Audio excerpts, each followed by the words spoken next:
Hello guys, हम लेने जा रहे हैं कद्दू। रोम रोम भाइयों, सिस्टम पार देंगे। चलो नहीं सारुण के यहाँ कुछ तो गड़बड़ है।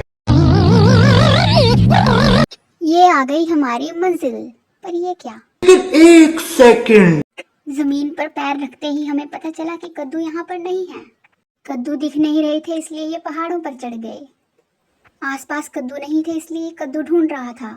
अरे कद्दू मिल गए शायद, और कद्दू नहीं मिले इसलिए हमने सेल्फी ले ली। पीछे चुगलखोरी चल रही है और इसे कद्दू ढूंढने ही ढूंढने हैं आज। और ये चुगलखोरों की टीम पीछे रुक गई। एक सेकंड। ये क्या? ये बंदा हमें गलत रास्ते पर ले गया था गाइस, और अब हमें पता चलता है कि हमें मंजिल तक पहुंचना होगा इस रास्ते से। रास्ता देख के सबने सोचा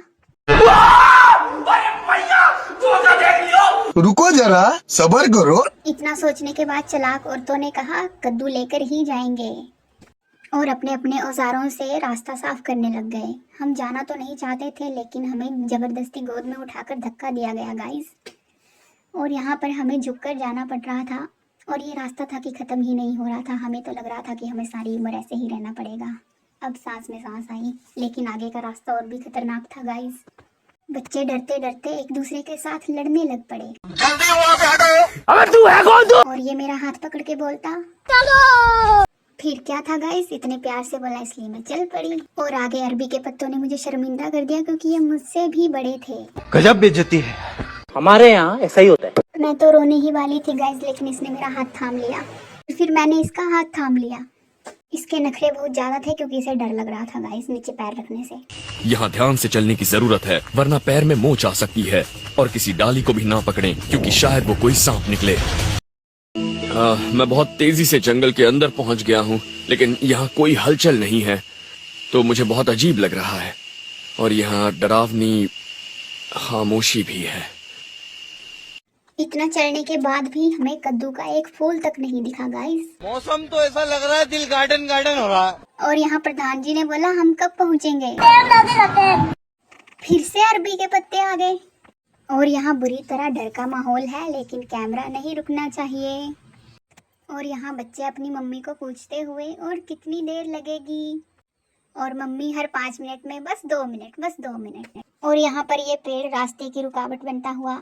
इस सज्जन को क्या तकलीफ है भाई? ये खेलते खेलते भूल गया था कि ये किस काम के लिए यहाँ आया है। इसे याद दिलाने के बाद हम निकले आगे रास्ते की ओर, और जल्दी जल्दी पहुँचे और कद्दू मिल गए। एक सेकंड। कद्दू कहाँ है गाइस? कद्दू तो है ही नहीं यहाँ पे। व्यू अच्छा है पर, और ये इसलिए हंस रहे हैं क्योंकि यही हमें यहाँ लेकर आए थे।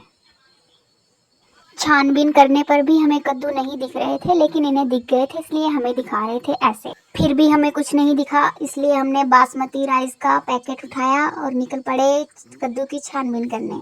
एंट्री अच्छी है लेकिन बैठने का तरीका अभी बड़ा कैजुअल है। हम थक हार कर बैठ गए थे और वो भी थक हार कर वापस आ गए, लेकिन उन्हें कद्दू दिख गए। अब पूरे दिल से कद्दुओं के लिए रास्ता बनाया गया, साथ में बच्चों को भी ले जाया गया, लेकिन बच्चा नहीं गया गाइस। और यहाँ PWD वालों की नौकरी खतरे में है गाइस। हाय गाइस, हम तमाशा देख रहे थे गाइस और दांत निकाल रहे थे। भाई यहाँ पे क्या हो रहा भाई? ये कहाँ फंस गया भाई मैं? कद्दू मिल गए गाइस, और यहाँ पे बासमती राइस की फिर से प्रमोशन करते हुए आप भी हरियाली खाएं और हरे भरे रहें। कद्दू मिलने पर कैसी खुशी झलक रही है इनकी आंखों पर, आप इस बच्चे की आंखों में देख सकते हैं। इनका मन नहीं भरा इसलिए इन्होंने एक और झोला उठा लिया और ले आए कद्दू, जो कि हमसे संभल नहीं रहे थे।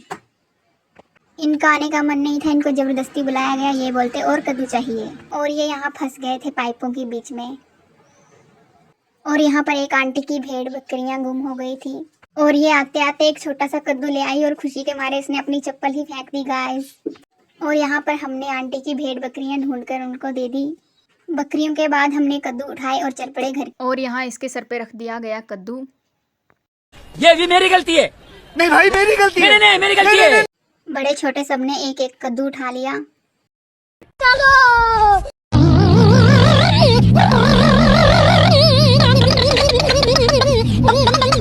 हमें ऐसे ही देखने के लिए लाइक करें, चैनल को सब्सक्राइब करें। Bye bye. खत्म, bye bye, tata, good bye.